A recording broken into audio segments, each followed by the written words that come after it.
Welcome to Beyond the Clinic, the podcast for health professionals ready to transform their expertise into innovative income streams that extend beyond the traditional clinic model.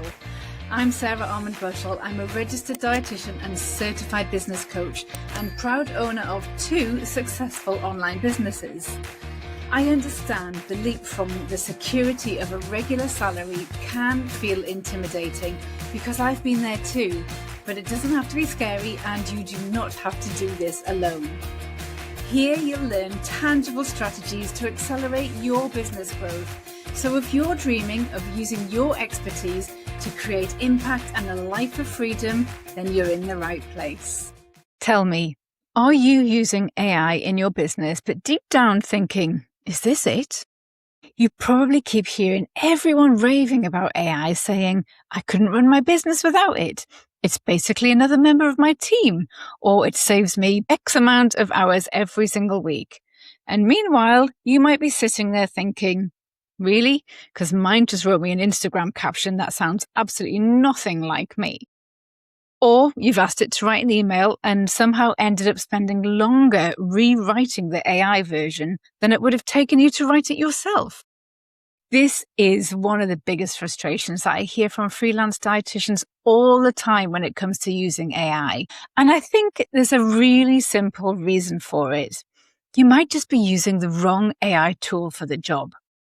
Because we're constantly being told to use AI if it's one big thing, but actually ChatGPT and Claude, and there's a whole range of other tools out there that all have different strengths, different features, and different things that they are particularly good at. Some are brilliant at brainstorming, coming up with ideas, creating images, helping you think things through. Others are much better when you want it to write content that actually sounds like you, or work with huge amounts of information, or get AI to properly understand your brand and your way of working. So, in these next 2 episodes, we're going to be comparing ChatGPT and Claude, the 2 main players out there at the moment. This is part 1, and today we're talking about ChatGPT. I'm going to show you where ChatGPT genuinely shines, the features that I use every single week in my own business, some of the mistakes that I see people making with it, and the jobs I actually wouldn't use ChatGPT for. And then I'll give you some practical things for you to try yourself so that hopefully you can stop getting those meh, that's not quite what I meant type of AI results and start getting things that are much more useful.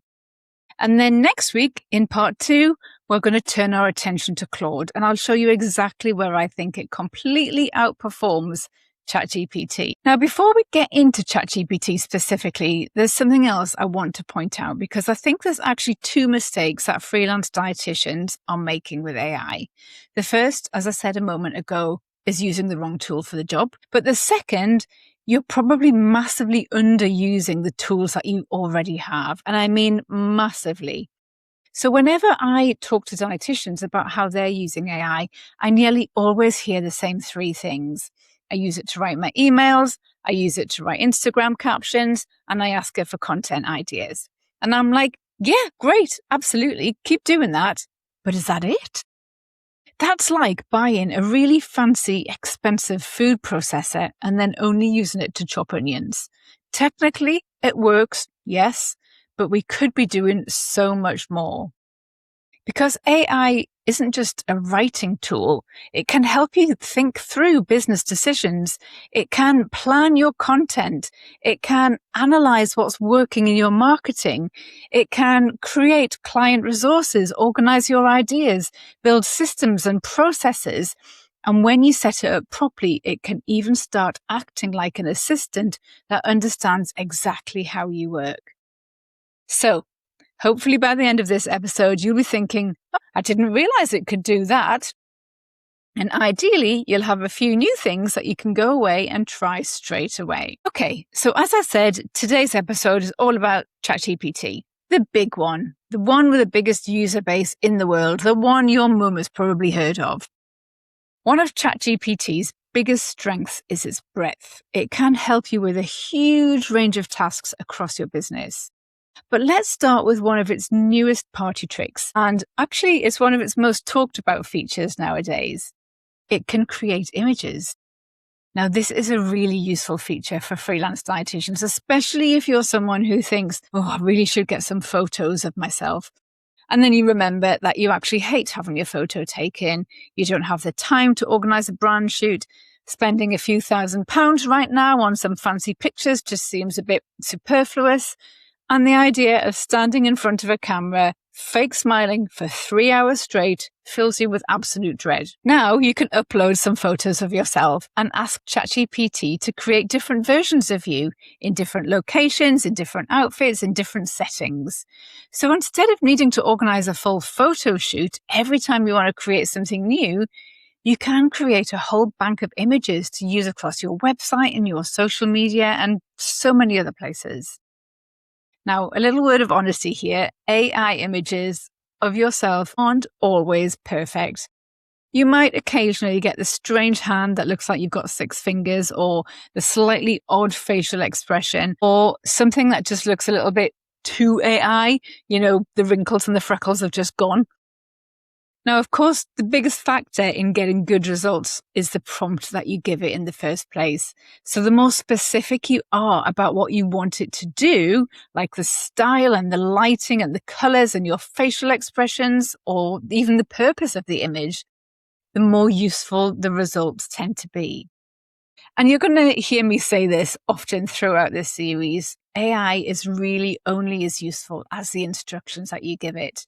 And actually, before I move on, I've made this quite easy for you because I've put together a free PDF that shows you exactly how to structure a really high quality prompt so that AI understands what you're trying to get it to create, who it's for, the style and the approach that you want to take with it.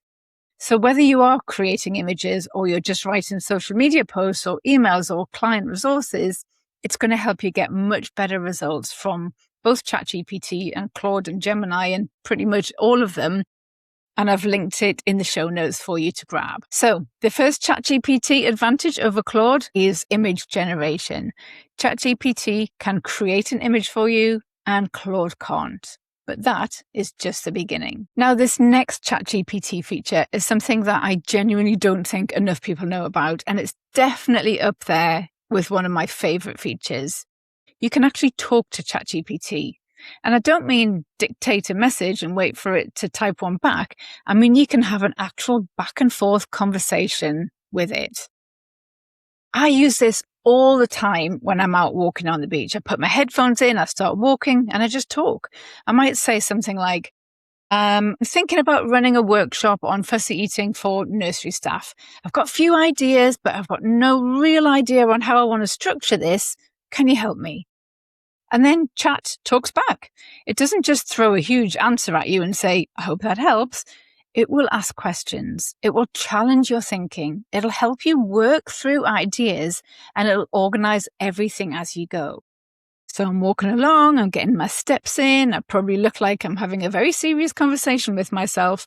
And actually, I'm having a business meeting with ChatGPT. And if you're anything like me and think better out loud than you do staring at a blank page and a blinking cursor, this is brilliant. You can leave the house thinking, I've got an idea somewhere. And by the time you get home, you could have a workshop outline, a load of marketing ideas, and a plan for your next offer. And you've got your steps in. Win-win. Now, technically, Claude has voice too, but, and this is a big but, the experience is quite different. ChatGPT is so much like a real conversation. You can interrupt it. You can change direction. You can go off on a complete tangent, which I'm very prone to doing, and it can keep up with you surprisingly well. There's very little lag, and the whole thing just feels natural, almost like you're on a phone call. Claude's voice experience, well, that's much more basic. It's essentially dictating and transcribing what you say, so you don't get quite that same natural back and forth. So if you're someone who loves to talk ideas out and brainstorm while you're walking, or simply cannot think properly until you've said something out loud, then this is another area where I think ChatGPT really shines. Okay, moving on. Now, this next feature is by far my favorite, and it's something that's actually massively changed the way that I work in my business over the last couple of years. And that feature is custom GPTs. So if you don't know, a custom GPT is basically a mini AI assistant that you set up to do one particular job for you. So normally you open ChatGPT, you're starting from scratch. You have to explain who you are, who your clients are, how you like things to be written, what you do and what you don't want it to say. And then 5 minutes later, you're thinking, didn't I literally just explain all of this to you yesterday? Why haven't you remembered? So a custom GPT means that you only do that piece of work once. You create an assistant for a specific job. You give it very, very clear instructions. You upload the information you want it to work from, and you tell it how you want it to behave, and then you save it.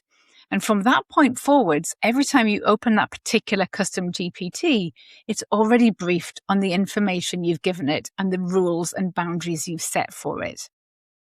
And what's great is you can have loads of custom GPTs for all different aspects of your business. So I've got custom GPTs for turning transcripts into podcast show notes. I've got one for writing sales scripts when responding to DMs. I've got one that acts like my marketing director, one that's my CEO strategy partner when I need to think through the bigger business decisions. Each one has a specific job. It's like having a whole team of specialists on hand. And if you're thinking, that sounds a bit techie, Sarah, I promise you, if you can upload an attachment to an email, you've got the technical skills that you need to build a custom GPT. It is super simple. Let me give you my favorite example of a custom GPT. So I've got one called my marketing assistant, and honestly, I absolutely love this thing. It probably knows my business almost as well as I do at this point. It knows my offers. It knows my pricing. It knows my brand stories. It knows my client stories and testimonials, all anonymized, obviously. And it knows loads of other context that normally just lives inside my head. But the really clever bit is what it knows about my ideal client. It knows what she's worried about. It knows what she desperately wants and the things she tells herself at 11 p.m. when she's lying in bed, unable to sleep. And most importantly, it knows the actual language that she uses when she talks about her problems, as well as the objections she has before making a buying decision. And then there's one more layer that I add. I give it a linguistic analysis of how I actually speak and write. So it doesn't just know my business and my ideal client, it knows exactly how I sound. And so what that means is whenever I ask for something, the first draft is already about 90% there. Now, of course, building a marketing assistant GPT didn't just take 5 minutes. It took me about 3 hours, probably an afternoon to build properly. But it saved me many, many, many more hours since that. Trust me. And if you're thinking, oh, Sarah, I want one of those. Well, I actually recently ran a workshop for some of my clients where I showed them exactly how to build their own marketing assistant and get all of this information into it properly. And you can build the whole thing in an afternoon. So if you do want access to that workshop, just drop me a message and I'll send you the details. Now, another fantastic thing about this feature is custom GPTs aren't just something that you use for yourself. You can use them for your clients too. So inside my Accelerate program, my clients get access to a whole library of GPTs that I've created. Now, that includes my profitable niche generator tool, my sales page writer tool, my market research assistant, my GDPR compliant document generator, and loads more. I'm currently midway through building a lead magnet strategist GPT, which will literally write your lead magnet for you. Why I do this? Well, because I know that they can help my clients get results much, much faster. There's a huge difference between knowing what to do and actually doing it. And one of the biggest reasons why people don't move forwards with their business is because life gets too busy. They might learn something from a course and then not have time to implement what they've learned. And this is where my custom GPTs close that gap, because they actually help you get the work done and quickly. Now imagine what this could look like in your own freelance practice. Just as one example, you could create a GPT that helps clients build their own meal plans based on their clinical condition, their dietary preferences, and family circumstances. Now, of course, this would still be general education. It's not personalized advice or a replacement for you as a dietitian. But imagine giving clients an interactive tool based on your expertise, something that they can use at 9 p.m. when they're stuck for ideas for tomorrow's packed lunch, something that lets them take a photo of what's in their fridge and get an idea for tonight's dinner that matches with their nutritional needs. I recently helped one of my dietitians inside Accelerate create a GPT for her clients that generates symptom-specific IBS-friendly meal ideas. I helped another create a fertility menu planner, and another made a real symptom-specific IBD meal planning GPT that adjusts for whether their client is experiencing a flare-up or not. Some of them sell these as low-cost offers, and others reserve them for their existing clients. So it's completely your choice. But there's so much flexibility and loads of options with this. And because it's a new way of delivering a service, you will stand out from everybody else.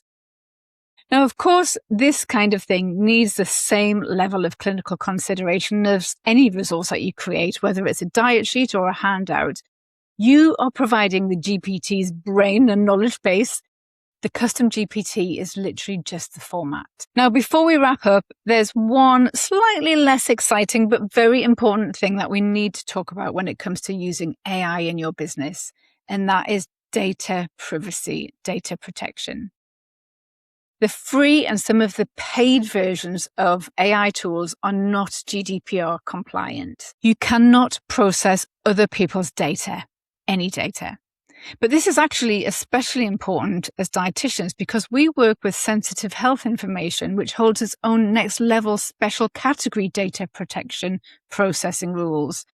So as a general rule, don't be putting things into AI like client records or clinical information or symptoms or blood results, or actually anything that could identify a client into an AI account.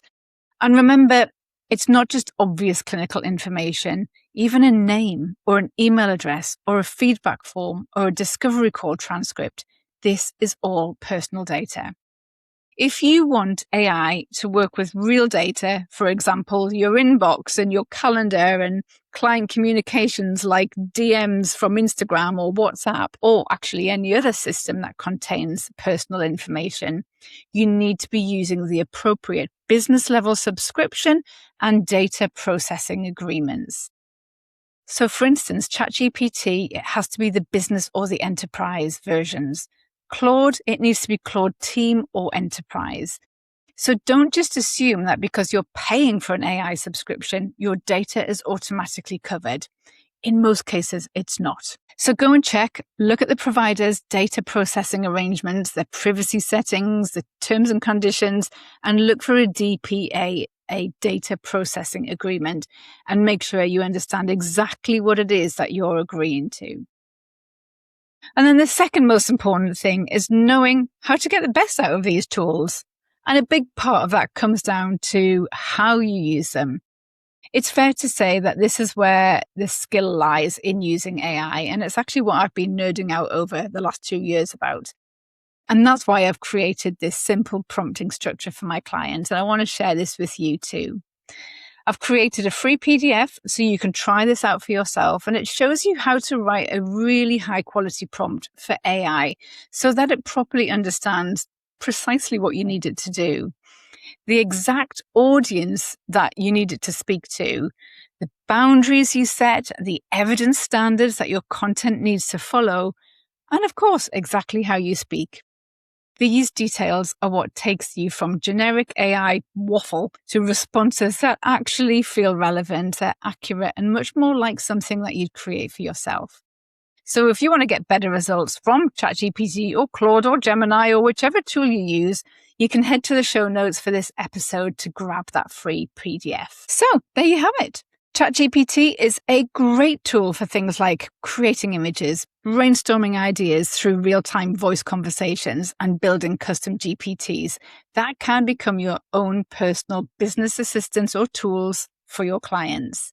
But do make sure you come back for part 2, because that's where we're putting Claude under the microscope next. And I have to tell you, I am in love with Claude. Bye for now.